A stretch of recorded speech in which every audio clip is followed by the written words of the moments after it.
우리가 실제 암호를 사용하지만 그럼 현재 우리가 사용하는 암호는 안전한가? 저가의 암호 또는 암호는 안전하나 그 암호가 사용되어지는 환경, 프로토콜의 취약점으로 해독이 되어지는 것들은 우리가 배제한다면 그러면 과연 안전한가? 그 두 가지 케이스를 제외하고는 우리가 사용하는 암호는 안전한가라는 질문했을 때 그렇지 않다라는 이야기를 한 게 1999년도 지금 이렇게 여러분들이 좀 읽기 귀찮은 좀 이게 글씨체가 이렇게 약간 선명하지 않은 게 그때 당시 그냥 타자기 같은 거로 이렇게 쳐서 이제 초기 컴퓨터 같은 거로 쳐서 만들어진 문서다 보니까 지금 우리가 쓰는 어떤 그런 이런 그 활자체의 선명도보다 많이 떨어지고요. 이런 이제 99년도에 어떤 하나의 기술 문서가 무엇을 이야기하냐면 우리가 쓰는 스마트 기기에서 그 스마트 기기가 사용하는 전력이라는 정보를 이용해 그 안에서 사용되어졌던 암호에 암호키가 해독이 되어질 수 있다라는 이야기를 처음 시작합니다. 많은 암호학자들이 사실은 그거에 대해서 상당히 충격을 받았는데요. 왜냐하면 우리가 사용하는 암호라는 것은 사실 엄청난 수학적인 분석들을 통해서 안전함이 증명된, 증명이라는 뜻은 그거 사실 거스를 수 없는, 우리가 그 자체가 잘못되어졌다라고 따로 말할 수 없는 증빙을 만들어주는 거거든요. 그런 검증된 암호들을 사용하는데 그 암호들이 이런 스마트 기기들 안에서 사용이 되어질 때 걔네들이 사용하는 전력이나 걔네들이 사용하면서 방사하는 전자파나 이런 유의 물리적 정보들을 이용해서 암호를 해독할 수 있다?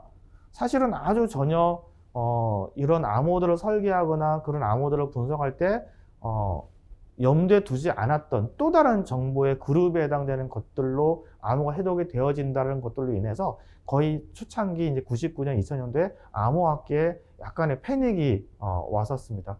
우리가 만든 암호는 안전한데 왜 그 암호가 전력 정보가 존재하면 해독이 되고 전자파 정보가 존재하면 해독이 되고 라는 것들을 받아들이기가 쉽지 않았다는 거죠. 근데 지금 벌써 20년 이상이 흘렀죠. 그죠? 지금은 이 밑에 나와 있는 모든 기기들에 우리가 사용하는 암호들이 다 탑재가 되고요. 그 암호들이 실제 전력이나 전자파와 같은 정보들을 이용해서 해독이 되어지는 것들이 수없이 많은 학계와 어떤 이런 컨퍼런스 같은 데서 시연되어지고 전시되어져서 많은 사람들이 지금은 인지하기 시작했습니다. 자, 그런데 앞에서 설명드렸던 우리가 다뤘던 암호라는 것은 대칭키 암호, 여기 그 다음에 뭐 공개키 암호, 그 다음에 해시 함수, 이런 암호학적 프리미티브들은 아주 견고한 이런 초롱성 같은 장벽을 잘 싸고 있어요. 수학적으로 이런 것들을 해독하기 위해서 달려들 때 그런 것들이 절대 해독되어지지 않게끔 할 수 있는 논리적 구조를 잘 찾아서, 그리고 지금 우리가 쓰고 있는 컴퓨터를 아무리 많이 동원해서 그 키를 해독해내기 위한 노력을 한다 해도 그런 키 사이즈를 일정 비트 이상 선택해서 쓰게끔 권장된 걸 사용한다라면 절대 원하는 시간 내에 해독되어지지 않는 그런 암호를 만들어서 지금 제공하고 있다는 거죠. 그런데 방금 말씀드렸듯이 이렇게 초롱성과 같은 견고한 장벽을 잘 쌓고 있었다라고 믿었던 이런 암호들이 사이드 채널 어널리시스와 같은 물리적 정보를 이용하면 아주 쉽게 이 장벽이 유리 껍질 깨지듯이, 유리 껍질이 아니고 계란 껍질이죠. 계란 껍질 깨지듯이 아주 쉽게 깨어진다라는 거예요. 자, 이런 것들을 우리가 경험하기 시작했고, 이런 경험들을 통해서 실제 다양한 환경들에서 이렇게 우리가 다루는 스마트 카드에 사용되어지는 전력을 한번 모아봤더니 이런 류의 어떤 잡음 신호처럼 보이는 것들이긴 하지만 이런 신호들 안에서 암호 키로 해독할 수 있는 정보가 이 안에 누가 있다라는 게 하나하나 증명되어지기 시작했고요. 실제 그런 것들을 예를 들어서 한번 살펴보면 실제 이건 어떤 특정 암호가 동작할 때 소모되어졌던 전력을 우리가 계측한 정보입니다. 리얼 데이터이고요. 이 정보를 잘 들여다보면 눈썰미가 있는 친구들은 알겠지만 어떤 동일한 패턴이 몇 번 반복이 되어진다라는 걸 아실 수 있어요. 어떤 거죠? 그렇죠.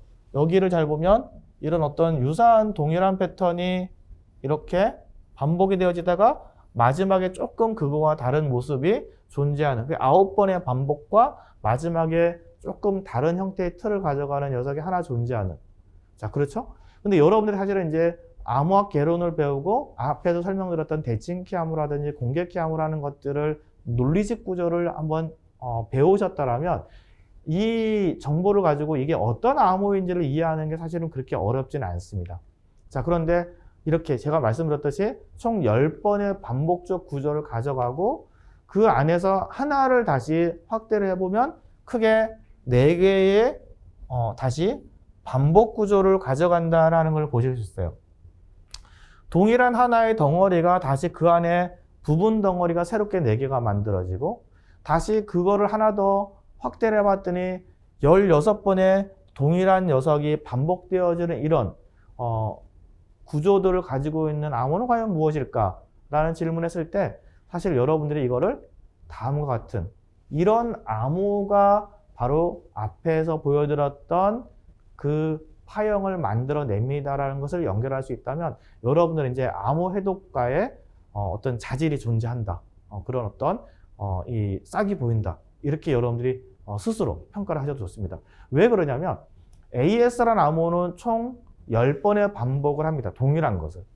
그리고 그 중에 마지막 10번째는 여기 나와 있는 믹스드 컬럼이라는 것이 없고 나머지 3개가 들어가서 반복되어지는 구조를 가지고 있어요. 그래서 앞에서 보여드렸듯이 9개는 동일하게 반복이 되어지고 마지막 10번째만 어떻게 해요? 조금 짧은 형태의 구조로 뭐가 되어집니까? 그렇죠. 전력을 쓰고 패턴이 구성했죠. 그럼 총 4개는 어떻게 구성이 되어 있냐면 처음에 여기서 이제 키 어디션, 그 다음에 S박스로 불리는 서브 바이트, 쉬프트로 믹스드 컬럼. 이렇게 4개가 한 쌍이 되어져서 하나의 틀을 구성하고요. 그 틀이 9번을 반복하고 그 다음에 뭐요? 마지막에 믹스드 컬럼을 빠진 구조가 한 번에 동작하는.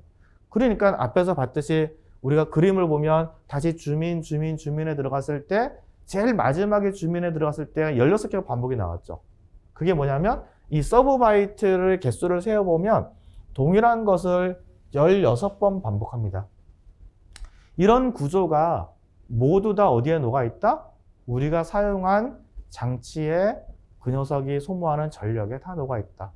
사실은 그것만 가지고는 암호키를 해독할 수는 없지만 사실은 이런 류의 힌트들이 하나하나 모이고 이 힌트들에 조금 더 이제 우리가 통계적인 이 분석 기법들을 적용했을 때는 그 안에서 암호키를 해독하는 것까지 가능해지더라라는 이야기들이 지난 20년간 이제 이루어져 왔다라고 보시면 됩니다.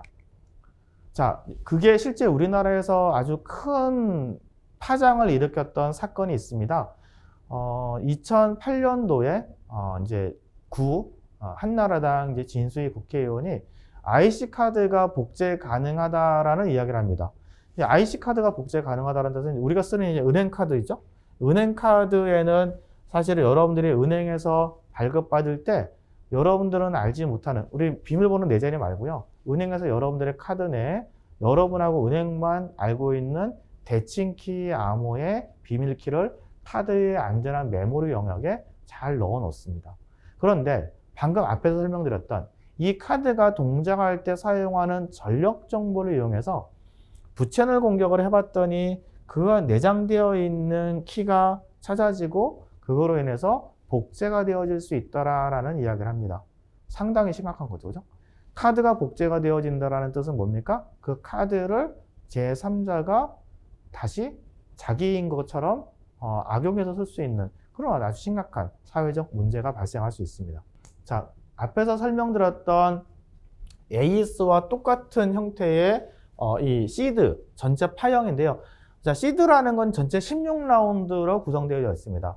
사실 우리나라 이제 대칭키 표준 암호고요. 은행 카드에 실제 사용이 되어지고 있고요.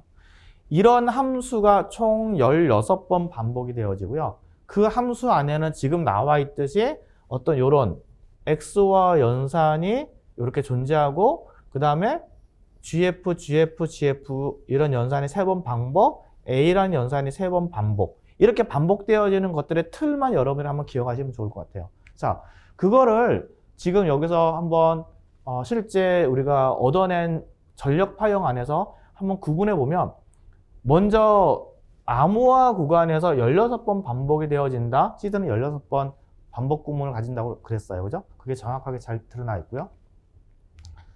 하나를 확장해 보면 그 하나는 정확하게 이거와 동일한 구조를 가져야 됩니다. 나와 있듯이 제일 처음에 X화가 몇 번? 한 번, 두 번, 세 번. 그죠? 그 다음 뭐가 나와요? GF, 그 다음에 A, 그 다음에 GF, 그 다음에 A, 그 다음에 GF, 그 다음 뭐예요? A, 그 다음에 마지막으로 X화. 이런 식으로 나오죠.